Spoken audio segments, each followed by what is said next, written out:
La propagation du coronavirus progresse à un rythme inquiétant. L'hôpital provincial de Farsha reçoit quotidiennement des patients. Dans cette lutte et exposé à la maladie, le corps soignant, mobilisé pour sauver des vies, fait un travail fort remarquable. C'est dans le but de les féliciter pour les efforts consentis et l'encourager à plus de détermination que le ministre de la Santé publique et de la Solidarité nationale, Dr Abdoulaye Sabre Fadoul, accompagné de ses proches collaborateurs, s'est rendu à l'hôpital provincial de Farsha. Le ministre a eu à échanger avec les responsables de l'hôpital sur des sujets liés à la pandémie. Abdoulaye Sabre Fadoul n'est pas manqué d'appeler le corps soignant au respect strict des mesures barrières pour éviter toute contamination et propagation. Pour le ministre, le Covid-19 existe bel et bien et ne cesse de faire des victimes. Il a rassuré ses collaborateurs de tout son soutien.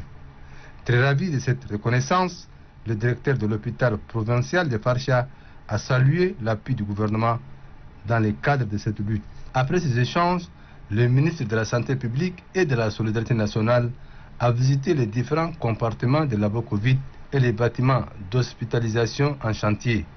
Ceci afin de s'imprégner des réalités.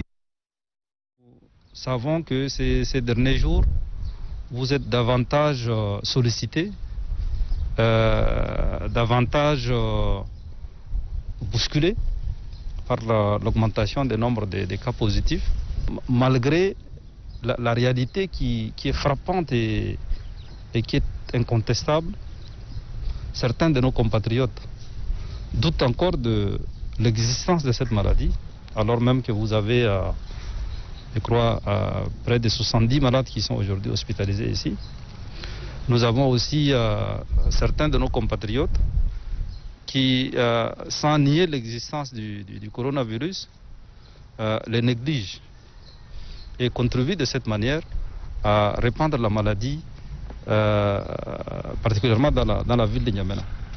Donc je voudrais très solennellement, une nouvelle fois, lancer un appel à l'endroit de nos compatriotes pour qu'ils prennent réellement conscience du danger qui nous guette et qui guette particulièrement nos aînés les plus âgés et nos compatriotes qui souffrent d'autres pathologies.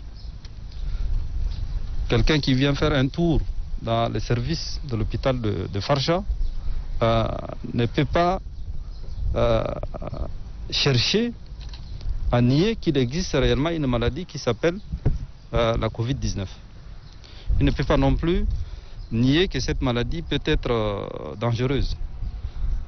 Dieu merci, il me semble que parmi les quelques 70 malades qui sont accueillis à Farsha ici, moins d'une dizaine est assisté par oxygène.